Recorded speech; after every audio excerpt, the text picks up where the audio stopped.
What a weekend. Take two. Take two. Speaking of two, it's a Tuesday. It is Tuesday. May 25th, 2021. Welcome aboard. This is Crushing Iron Podcast, episode 480. We're at 480, man. Is there any symbolic nature Symbolism? between 70.3 and no? No, I don't think there is. Can't tie it in, but No, we can't tie it in. We would have if we could have, but we couldn't. But we are here. It's Tuesday again. We appreciate you giving us your time. Again, this is Crushing Iron Podcast, episode 480.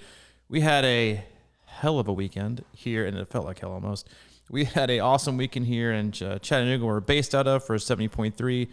Big race here. We had Ironman Tulsa going on, a lot of races all over the country, but in general, it was just an awesome weekend. So we took yesterday off. We traditionally come to you on Mondays and Thursdays, but we just needed to recharge, re-energize a little bit while our cup was overflowing from seeing so many amazing athletes and awesome performances and meeting so many of our listeners, both on and off the course and at the hub Thursday through Sunday.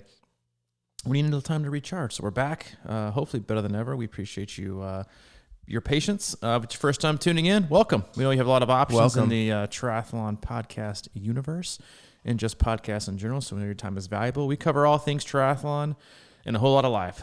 Today will be mostly triathlon because we're doing a nice little recap and just observations of what we saw on the course and how the overall event went here at Chattanooga 70.3. We'll do swim, bike, run detailed podcast, a lot of race previews like we did for this past race, and a recap like we will today.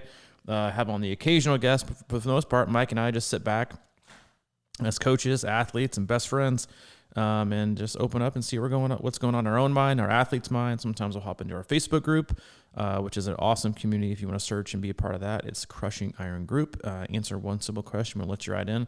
We'll take the pulse of that community pretty frequently, at least once a month, I think, and do kind of a Q&A in there, so you can hop in there and be a part of the conversation. But that's it. We don't have we're not experts. We are most certainly not professionals. We've just been around for a long time. We've made a lot of mistakes. We've seen a lot. We've done a lot. We've worked with pretty much every kind of athlete you can imagine, and still do. And that's what kind of drives the podcast and the nature of our discussion. Because we have no agenda, no sponsors, no ads. I guess we do have an agenda, and I say that all the time, but it's to keep you happy and healthy. And hopefully you can do this for this. But I feel like it continues to be overcomplicated sport for the longest you can do it and enjoy it. Yeah, it's like so overcomplicated, and I'm going to go into that here in a minute. But I want to give a huge shout out before we get rolling. We just had Eileen Peters. Yeah, you look great today too. Eileen Peters just came in from Clearwater, Florida, did a swim analysis here in the hub, and she was amazing. So Eileen, if you're listening to this and you're still on your way down to Clearwater, we absolutely enjoyed having you in. You're a peach. Keep up the good work, and we hope you enjoy your newfound swim speed. Yeah, it was great to meet her and her husband. Yeah, it was awesome. But we were doing a lot of things here at the hub. Even though we've been post race for just about 48 hours, we're back in action. We have another hub visit later this week.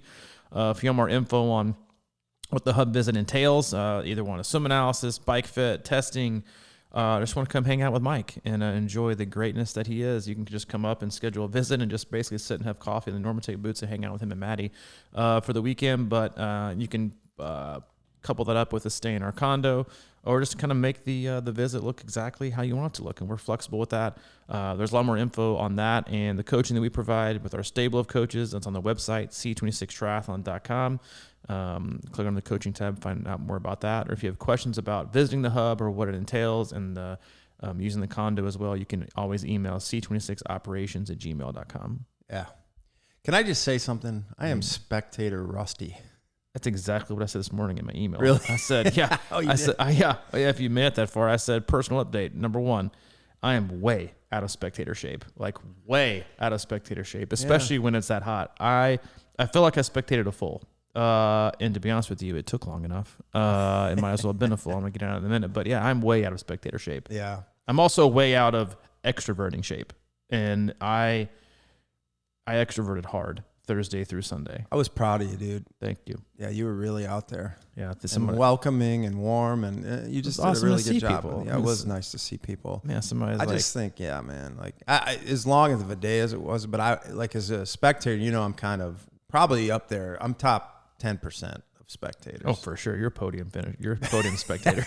Podium spectator.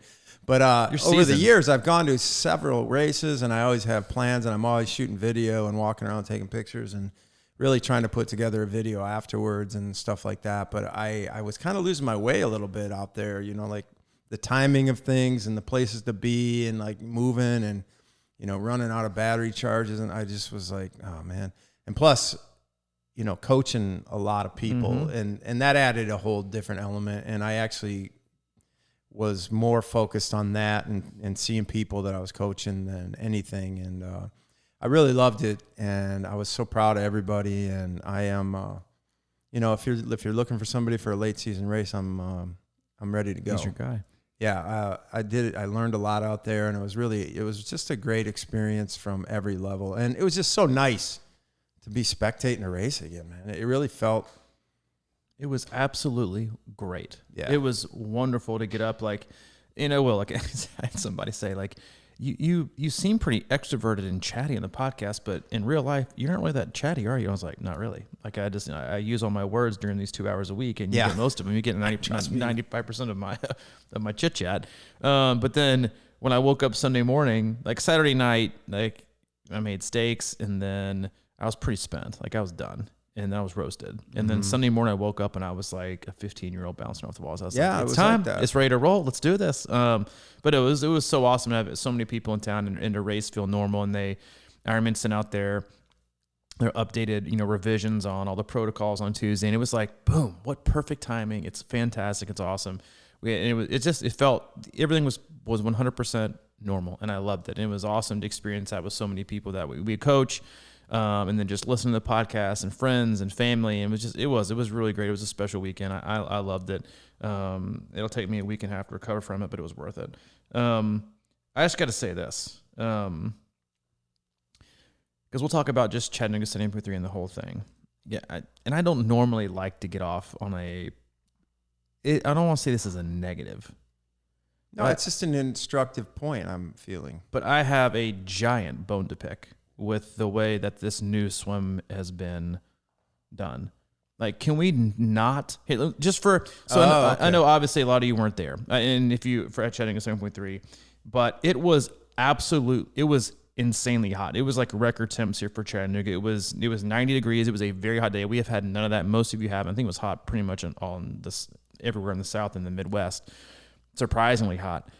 And they moved. So in the past, Chattanooga the swim has had like maybe 150 max 200-yard point of like swimming upstream, and then you cut over and then you swim downstream. And then like I think twice out of like the last 7 years they've had an issue where they had to cancel a swim one time because the current was so quick they couldn't do that, and then they shortened it the other time. And outside of that, it's been perfect.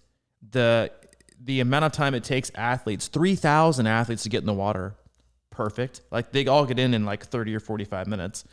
And I think the last time I did it was 2018. No issues on the course. Insanely fast. So what they tried to do, in my opinion, was way overthink this whole we're afraid to cancel the swim thing. They moved it down to the row house. They extended it. It says it's 1.4. It was not. It was pretty close to 1.5 from all the files I looked at. No matter how straight they swim, is either 1.47 or 1.49. So we'll call it 1.5.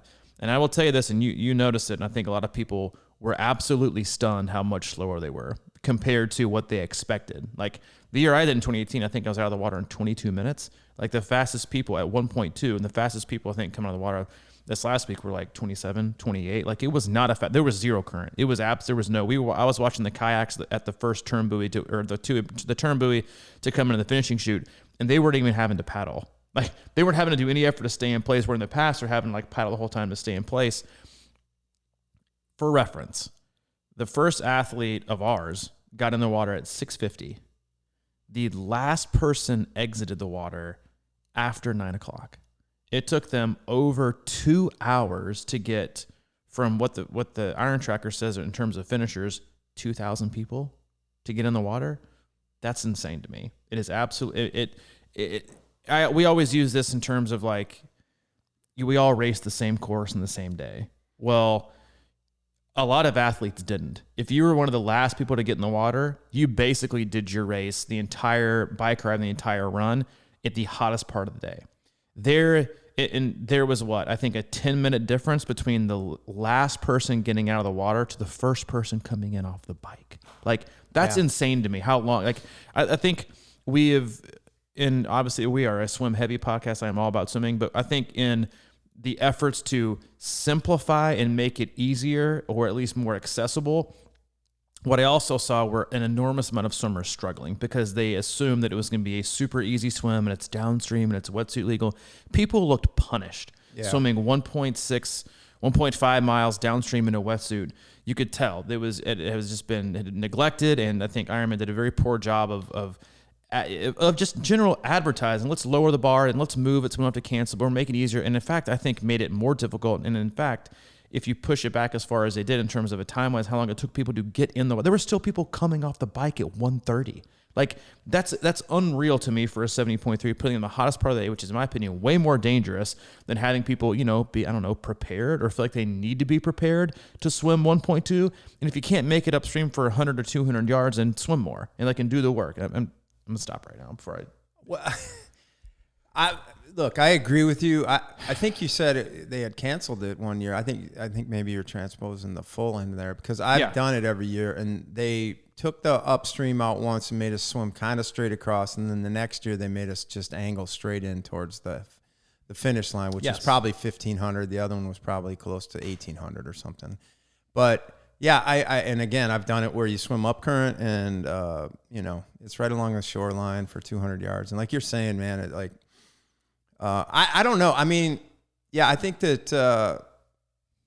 that swim took a lot out of people, but the part of me is like, well, you can't really anticipate heavy current either. I mean, if you really were expecting it, because it's happened to me in the full here. I told you about that before, where I watched the first ever Chattanooga full, and people were getting out of the water in like 42 minutes, and so I did it the next year, and I didn't even train for the swim because I was like, I did, but So I think that's a mistake to expect current to float you to the finish line in the first place. But that said, it definitely caught people off guard, and it was a lot harder than, you're talking about, what is that, 2,600, 25 to 2,600 yards? I think I saw a lot of files between like 24 and 2,600. Okay, so.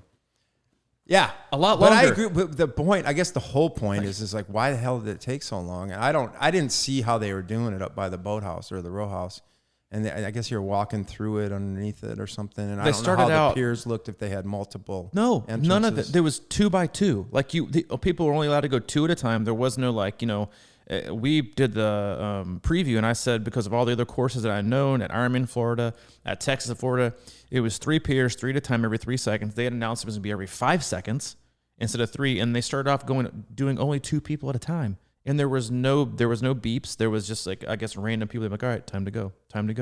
And then they slow people down. Like, I don't get it. Like, can we stop trying to it's just like triathlon, trying to overcomplicate things to make them feel easier. Like, the simplest thing is, like, if you want to do triathlon, then swim enough and train enough and understand that it might take you longer to do your first 7.3, but at least you'll be prepared. Like, that's our biggest, like, one of my biggest things with training athletes is like, I want you to be prepared to do it. And if you're not going to be able to swim for a certain amount of time before a race, then don't do it, because it's a safety thing. Like, I think we have generally tried, and I get it from Ironman standpoint of trying to lower the barrier, and I get that, but there also needs to be a certain level of competence that's required, and people understanding hey, this is going to be the easiest swim ever, so don't, because triathletes for the general already don't really care about their swimming. They're like, it's not a big deal, it's not going to affect my day. Well, it affected a lot of people's day because there were a lot of athletes whose swim was slower than it was on a regular swim course with no current and no wetsuit. I agree with that. And you have people who thought, oh, well, there's going to be a current, so I need to swim in the middle of the river. Well, there wasn't a current, so you just swam longer. Can we just stop trying to make everything easier for everyone and just understand that we do hard things for a reason? So do them, and just do the training that's required. And at least when you go into these races and you sign up for them, understand what you might get yourself into. Stop saying races are going to be downstream and super easy, and that the run course is, I think on the website it's like Chattanooga 73. Average temp 70. Excuse me? Like, I don't remember the last time this I race know, I was was in the gonna say. 70s. Like, it was an absolute furnace. The race started out beautiful until like 9 o'clock. And remember, I looked over you and you were like, it's going to get hot. And as soon as like it went from like perfect PR conditions to this is going to crush people. Like, this is going to absolutely crush people's souls because it's going to get so incredibly hot. And it happened in like 2 seconds. And there was also still people getting out of the water after 9 o'clock. Like, but to stop being, not negative. I'm not being negative. I'm just telling it like it is. No, and I think that's good. Yeah. Take it seriously. That's what I'm saying. And like race directors, like, and I mean, stop trying to overthink things and make them easier. So, just leave it like it is. Like, stop touching it. Just leave it alone and let it be what it's going to be. And that's a huge problem, just triathletes in general.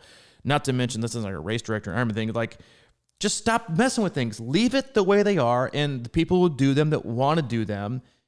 Just stop trying to overfix and like simplify everything. Just leave it alone.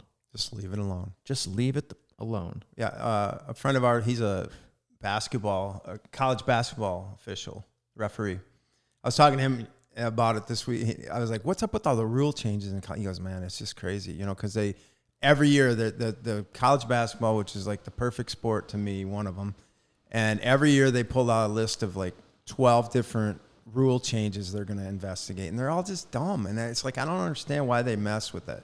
The same point I agree with you, man. It's just like, here, I had a minor thing I was going to touch on too. For me, it's almost like nutrition. I had a thought on nutrition this weekend. I think it's the most underrated and the most overrated thing in the sport, because like, how many times do you, like in the past, for me, example, I've got done with a race and I'm like, oh, my nutrition was off and all this. And then I look down, I got like a beer gut, and I'm like, seriously, like, no, if you're the better shape you're in, the less you need to depend on nutrition, or you know what I mean? Like, I feel like it's like everybody feels like the nutrition is going to magically make them super fast. And I just think it comes down to hard work a lot of times. I mean, doing the work, like you're saying, like if you're going to swim up current a little bit, just swim more, swim harder, get in better shape and these kind of things. So, hard lessons, but I think is important. And I also do think that one of my biggest observations, I know a lot of people, like, of course not everybody listens to our podcast, so we can't say that, but I think definitely a lot of people listened and paid attention to our heat warnings and the icing down and the cooling warnings. I said it'd be hot. Yeah, you did not, but it's like, and I jinxed it. But even still, you knew once it was hot, like I sent out personal emails to people like just reiterating and force feeding this idea, like, you got to cool.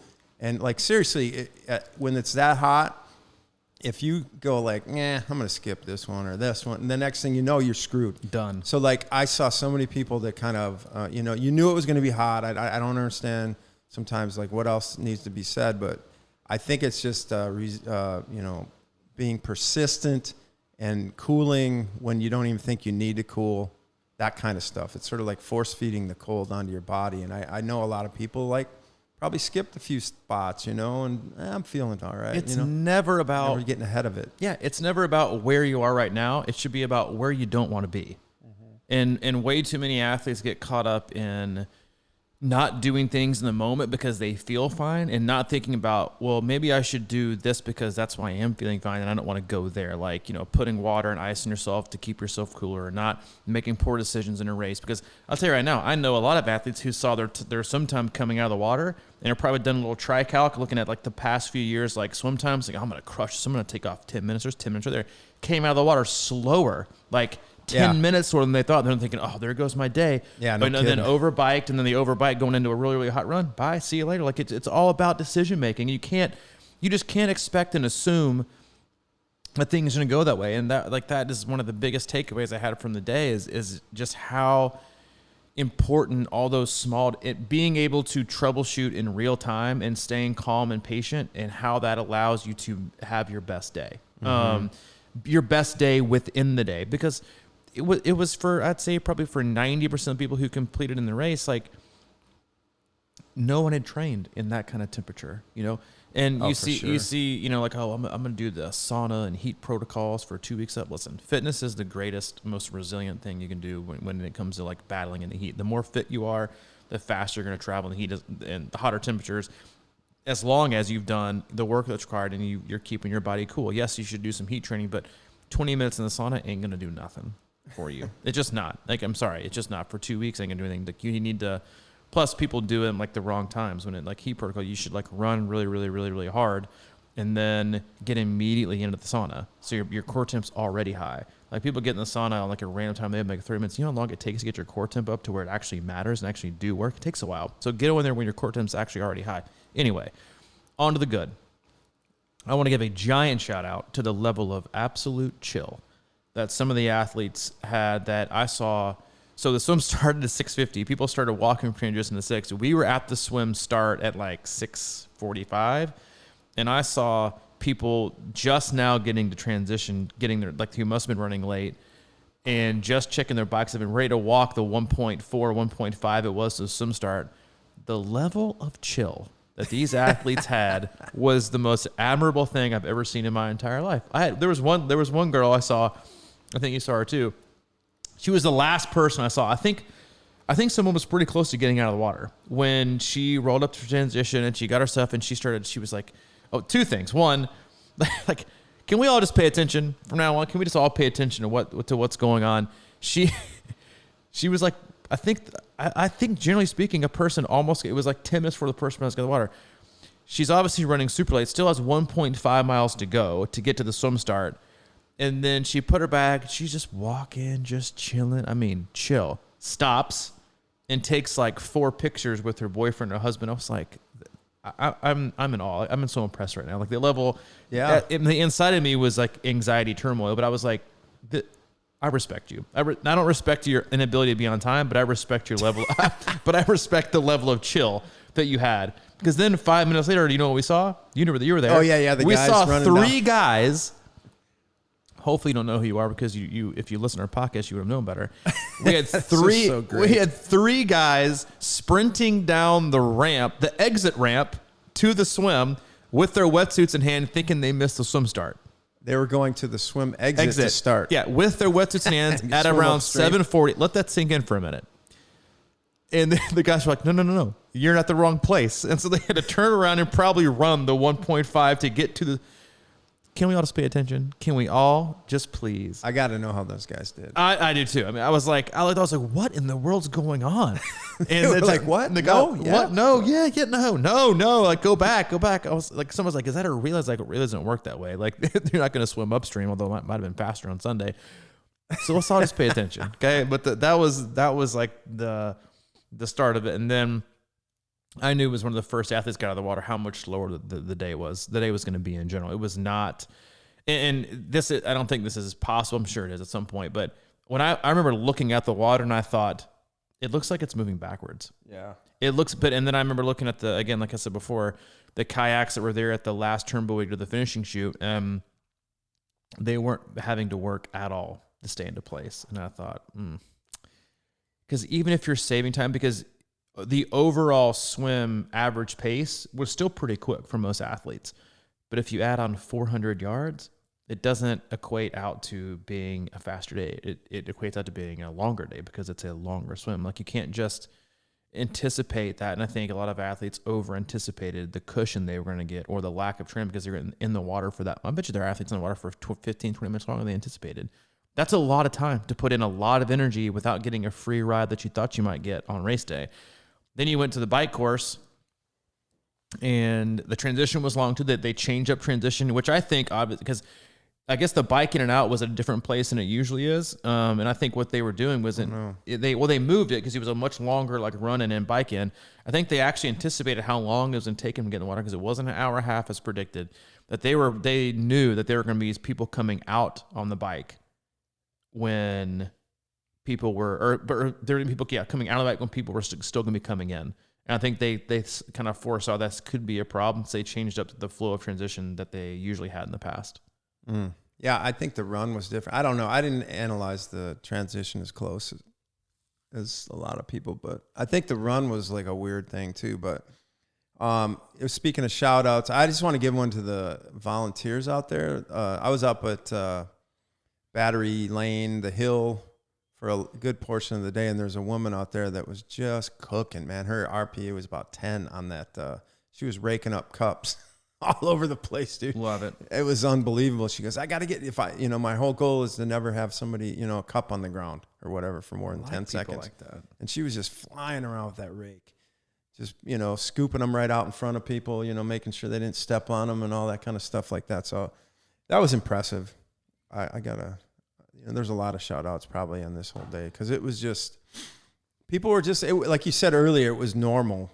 I felt like it was just kind of a normal race. I mean, I know that they weren't really handing people cups on the run, but and I think your prediction came true about the afternoon rummage sale. Yeah, because I watched that late in the day, man. It was just like, total those cluster. aid stations were chaos. But I guess the first time through it was really nice, and then it just started going to hell. But there were two of the things that I noticed the most was how well prepared a lot of people were, and how you could tell who had really, really, really stuck with it the last year and a half, right? Because there were some just unbelievably impressive performances.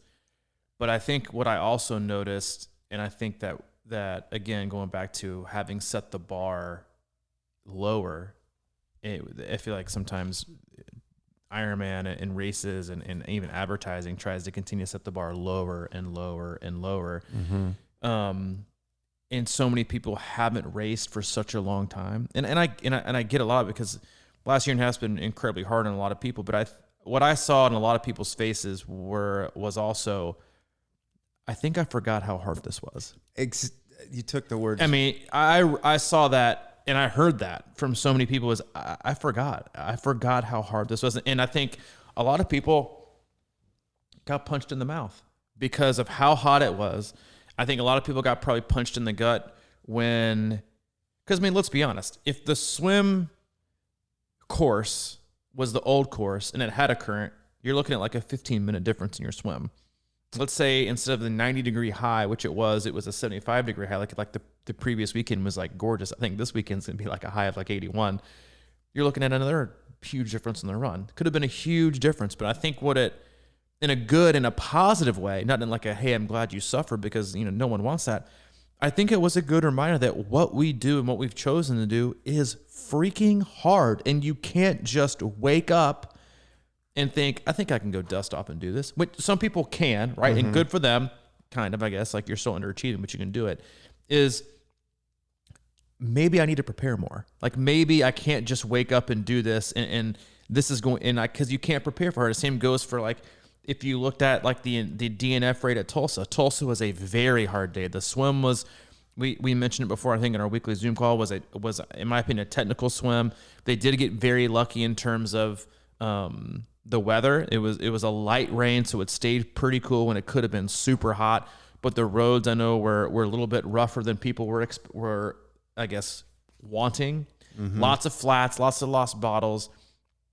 And you saw a lot of people going in the race already defeated, and like can we just accept that we choose to do these things because they're hard, because they push us, because they make us work on things that we're not good at, because they challenge us. And that's why and how we become, the type of people that we are. It's because we learn through triathlon and through endurance sports how we manage suffering, how we manage, improvement, how we manage our own expectations. Like we consistently work hard at just trying to get better all the time. And I think it was a good wake up call, because let me be honest. I think society in general has we just continue to look for, I'm salty today. We continue to look for the easiest way out for everything. Can we just simplify? Let me just make this easy. And some things should be simplified, like swimming, because people overcomplicate it. But in terms of lowering the bar, things should be hard. Things should be accessible. What should be accessible is the appropriate training and expectations that go into participating in such hard, rugged events. And that's what Ironman puts on. Yes, if you signed up for Tulsa, you knew it was going to be an Ironman. It's hard. You don't know what you're going to, but the point is to do things that are hard. It doesn't, and we get so obsessed with, but on paper, it looks like my slow time, and I'm afraid, it's about you. And I just think that, and I hope this was a good, solid wake-up call. And again, you also have to be like incredibly proud of a lot of people who have had just an absolute shit last year, but still made the first step into getting things back. Because like, I know specifically, I had a couple athletes who would admittedly say,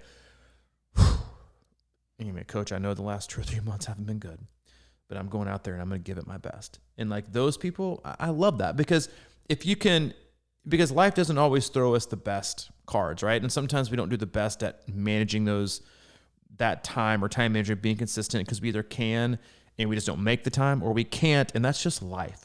But you still show up and you still give it your all. Like Lori Cross, we know, one of our athletes who worked for a long time, who has battled a whole lot in her life as well. But I love what you said about, her comment about running, because it's like, it's about nobody, because we get so wrapped up in times and this and that. And it's like, you're the only one who knows how freaking hard you worked that day and how much you emptied the freaking tank. Like you might have a time that's slower than a person. I know this, and you and I both do, from working with athletes in the widest range of spectrum, right? From the athletes at the very, very pointy end to the athletes, coming in at the later end.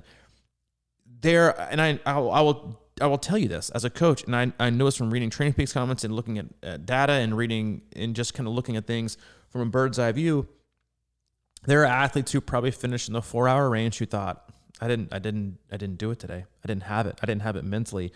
I should have pushed more. I should have done more. I don't know why I couldn't like really pull that final trigger to go all out and empty it. Right. And at the same extent, I think that's a skill. It's a 100% skill. And I saw people in the 6-7 hour range who commented and thought, I left it all out there today. And I think that's why I love endurance sports, because, and one of our coaches mentioned this to me, spectating Nicole Winger, one of our coaches in the Houston area. She flew in and was awesome, was cheering out, spectating. And we were talking about gamers, people who, no matter what, they just show up and can just game. Like they just know how to show up on race day. They just dig deep. They just don't have a button that's not like, oh, they don't have a break. They're just like, I'm digging it today. And we were just talking about, she said, I feel like over the course of my life, the more that I've gone through in life, the more I become a gamer. Because when I get to race day, I'm like, this isn't harder than real life. Like this is actually easier than real life. So you're able to dig to places you haven't been able to go before, because you feel like life in a lot of ways is harder. And I just think it, and again, like we use life and triathlon as an analogy all the time, because I think they're very, very much the same.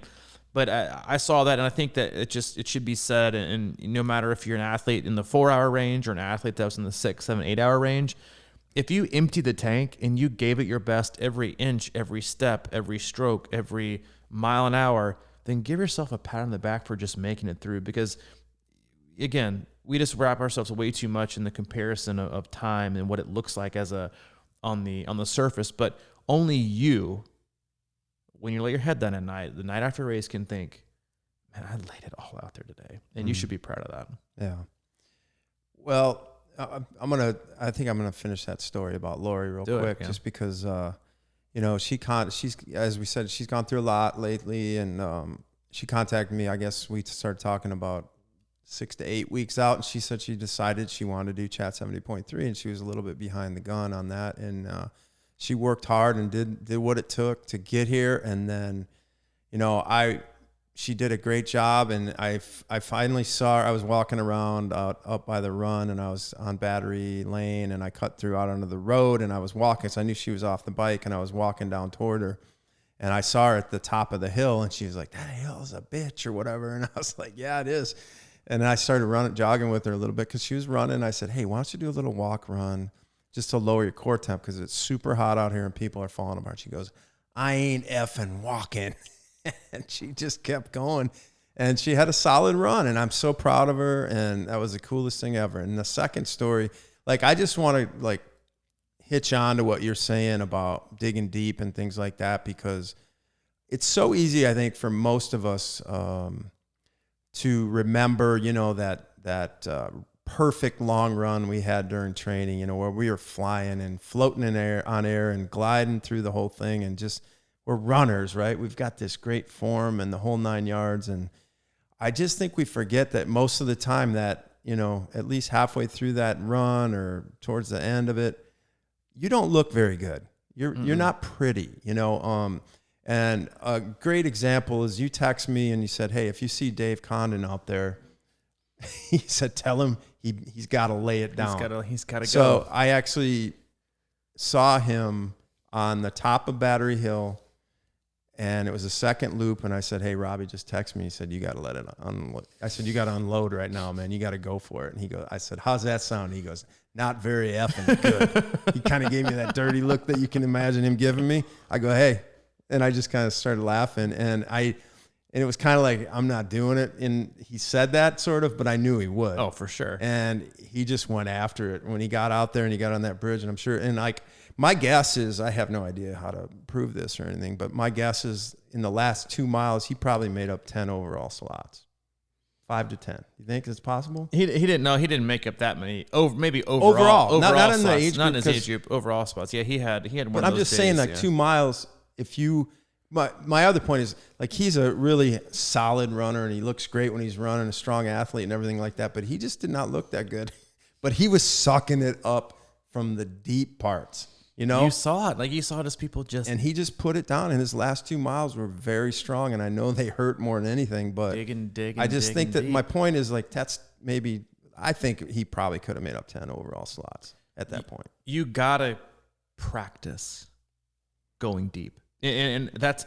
Because behind that isn't so much the pain for so many people, it's the fear of what happens. Like, I had this conversation during the race while we were spectating the run with another athlete of ours that who's also a coach and did Gulf Coast and did very well.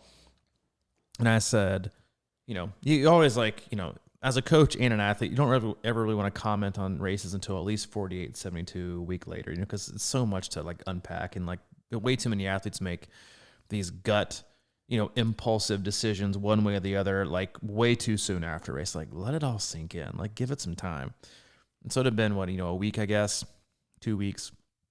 And I said, I think a race went. We talked about it for a little bit. And I said, you're holding back too much on the bike. And we practice, obviously, right? Like, being patient and running well. But what happens a lot is that, like, it's not about, so for this athlete, they're a great runner, and it's about, I don't want it to hamper my greatness, like my run. But what it's more about is putting yourself in a situation to think, like, so what if I do fail? Like, what happens? Like, what does that even mean? Like, and I think it's important for athletes to define that before they race. Like, define what failing is, like, for your race. Because what I said was, you need to go find an Olympic or a sprint or whatever it is and try to blow yourself up on the bike.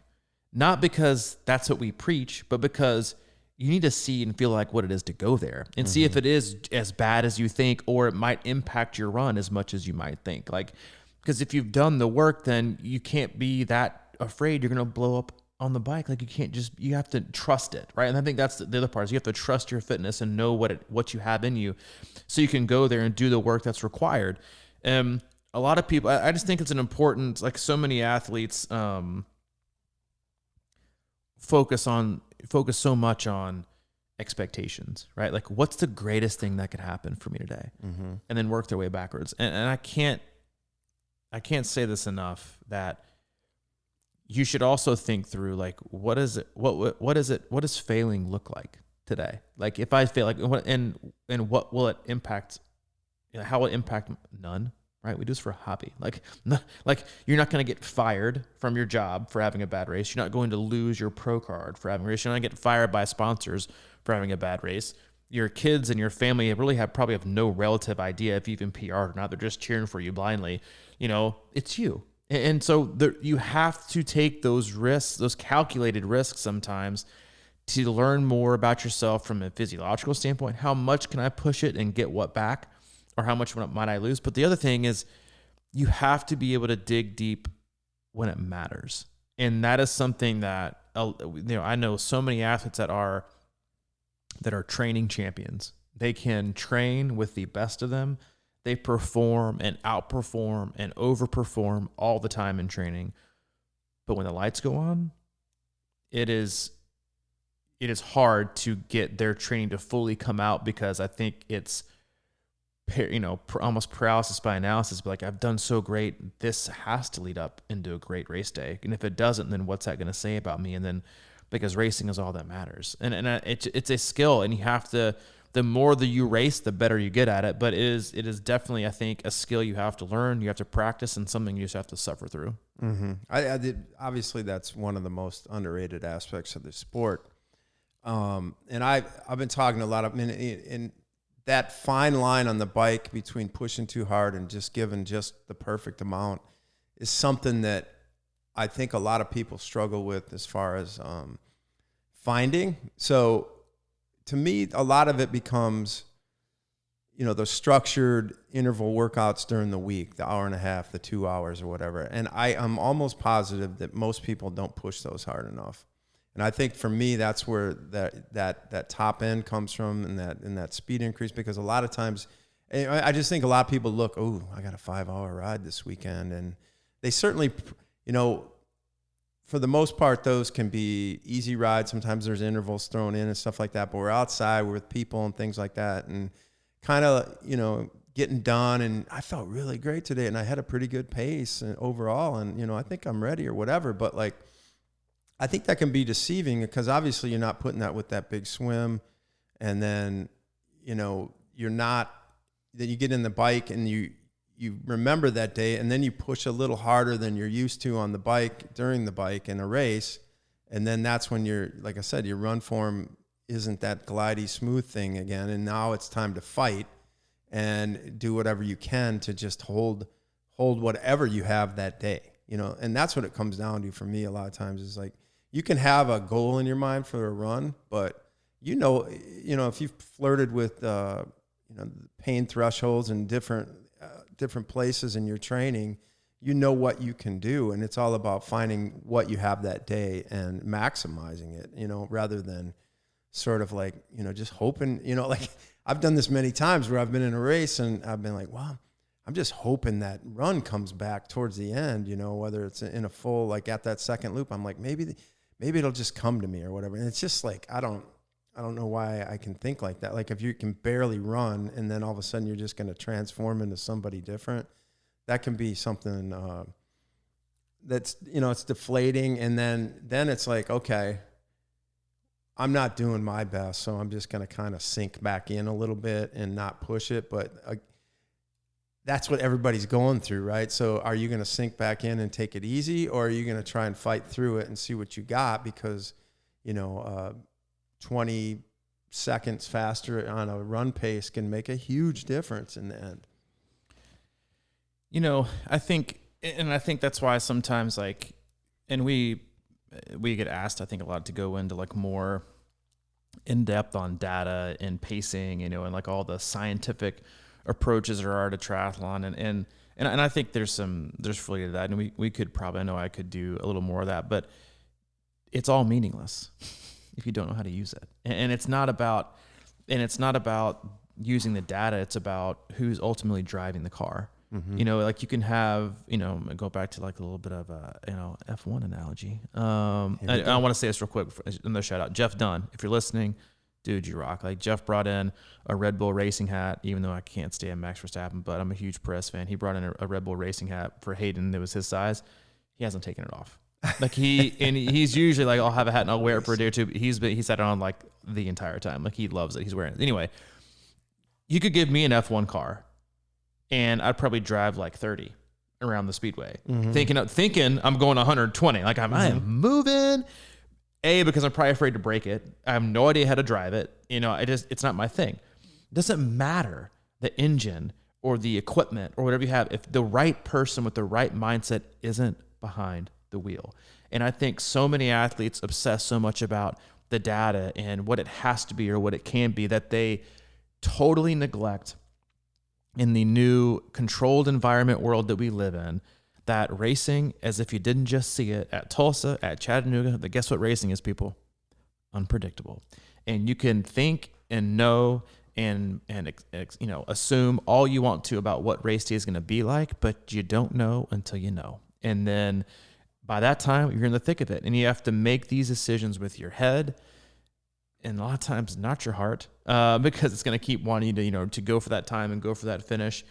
But you have to know how to manage your body and what it's feeling. Is it getting too hot? Is it, if it's not too hot, you got to keep cooling it. Or am I going too fast? Am I pushing it? Or if I'm not pushing it, then let's push it some more. Because if I don't, then what's going to happen? Or if I do, what's going to happen? You have to make all these decisions. Or if you got out of the water and you assumed you'd be 10 minutes faster, then what's the decision you're going to make? Are you going to overbike?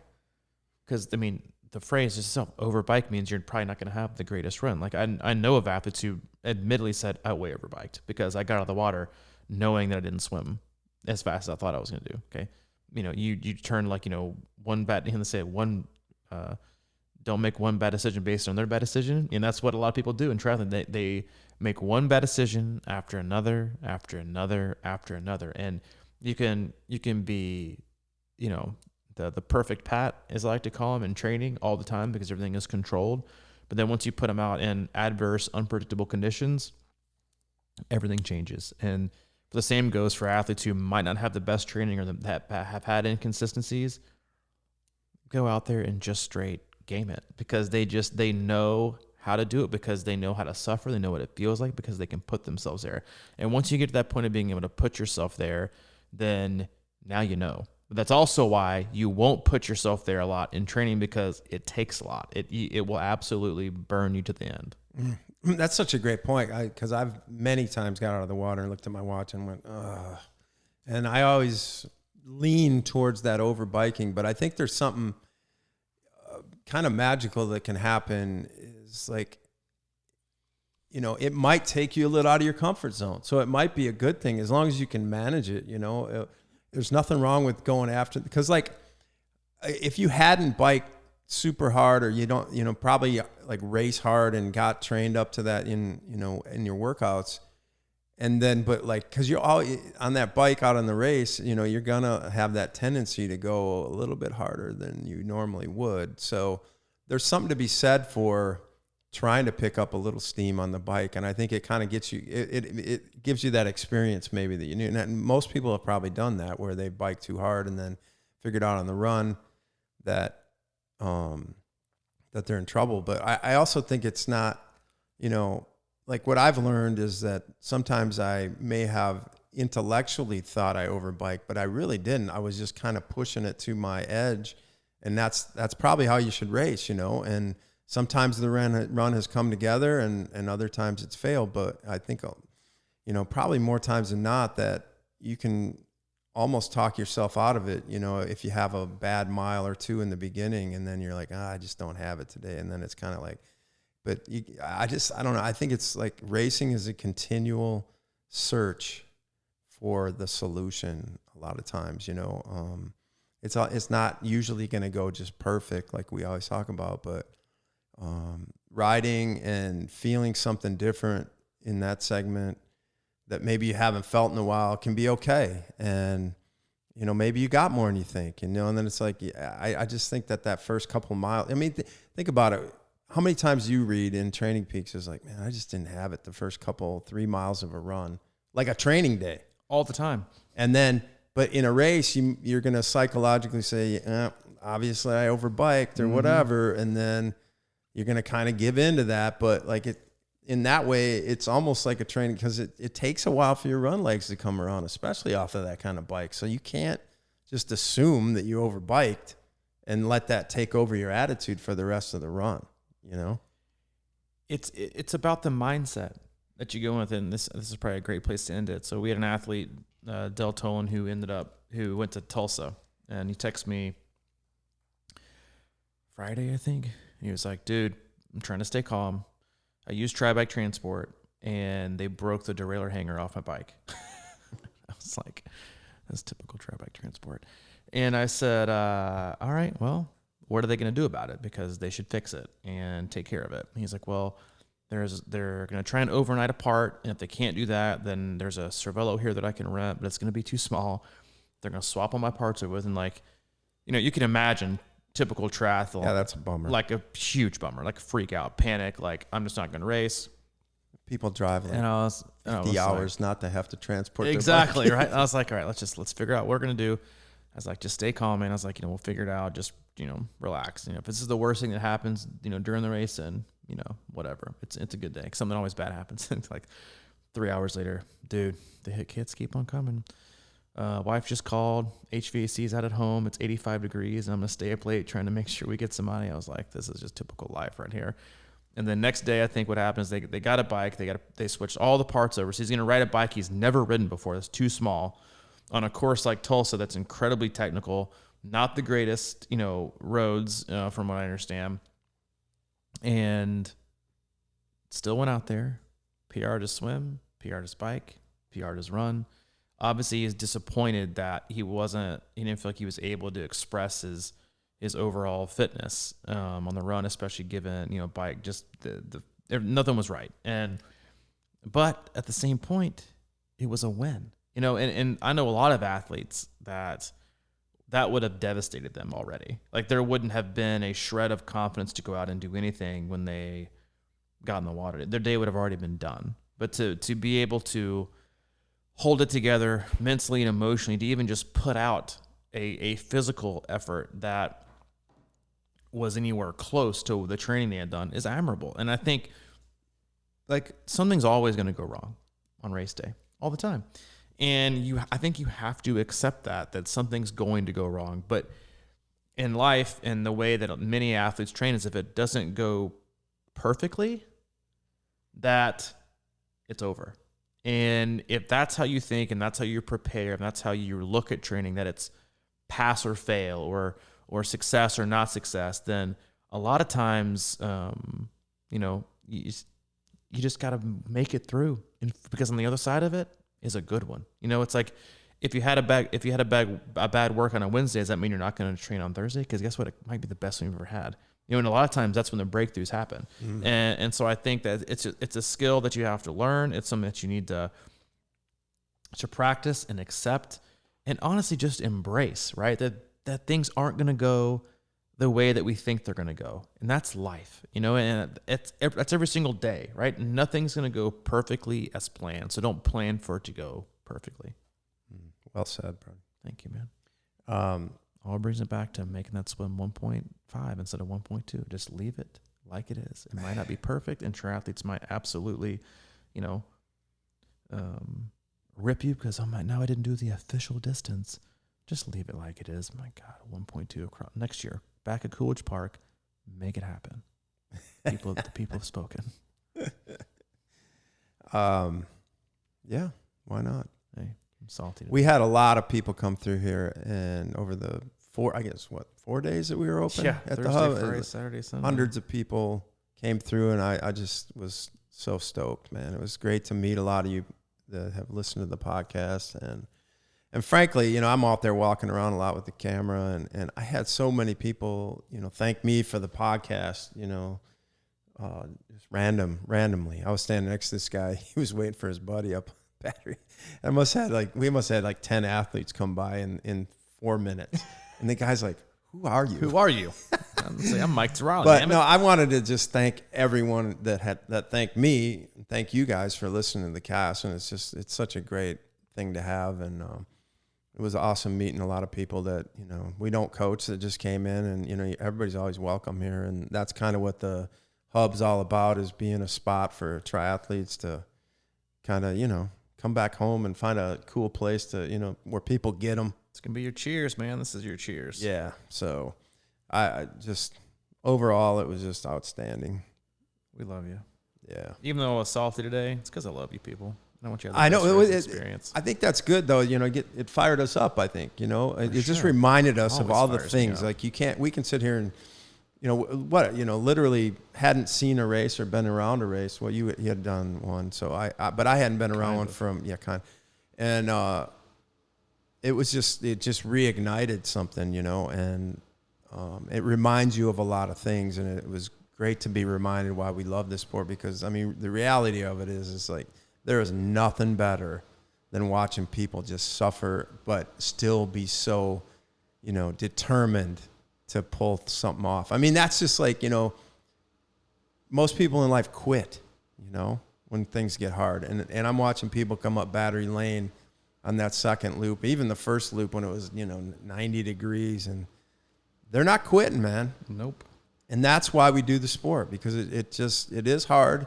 And I think it's important that you get to feel that race feeling, because that reminds you how hard it is. And then the more you do it, the more you get used to it, and then you can reach another level. And, it's what it's all about, is just, going through it, getting experience and learning how to deal with it better next time. And I think it's important to reflect on that, to learn, because I think a lot of people go through a race and I did this, and then they never think about what happened again, and they don't work on anything, and then they go through it again and again. It's sort of like life, you just keep doing the same thing and pissed off while your life's so hard all the time. But, you make your bed for a week and everything seems to be smooth, and then you go back to your old ways. Speaking of, I got to do that. Yeah. But you know what I'm saying? It's like, I think it's easy to do that after a race if you don't kind of look back at it and then be like, hey, there was 3 things in that I wish I would have done differently in training, pre-race, whatever. And actually work on them, because you'd be surprised how that pays off. Don't just sit there and, bitch and moan over a slice of pizza and a Coors Light. We've all been there. Oh, for sure. It was more than just a Coors Light, though, for me. I hope you guys had an awesome weekend. Got some more races coming up this weekend. And because, listen, racing is back. America's back. And let's just do this. If you have any questions about anything, comments, concerns, or the like, always email Mike. He's better at that. He's at crushingiron@gmail.com. And, hey, if you kind of gotten tripped up and surprised and shocked that racing is back because you thought, you might get some free deferrals and racing ain't happening, it ain't happening. They are gone. They are ready to go. If you need help in constructing the rest of your year, you can join our club program. And that's on the website, C26Triathlon.com, or the coaching tab. Or if you're looking at some coaching or just need some overall guidance on, life that happens and it's unpredictable and you want somebody to help you steer the ship and navigate, we can be your captain. It's under the coaching tab as well. Look that up. If you have any questions, comments for me, you can reach me at C26Coach@gmail.com. All right. I think that's all I got. I mean, we could probably talk about this for another couple hours. I'll be save that on Thursday. Oh, we'll bring a little more heat on Thursday. Salty. All right. See you guys. See you.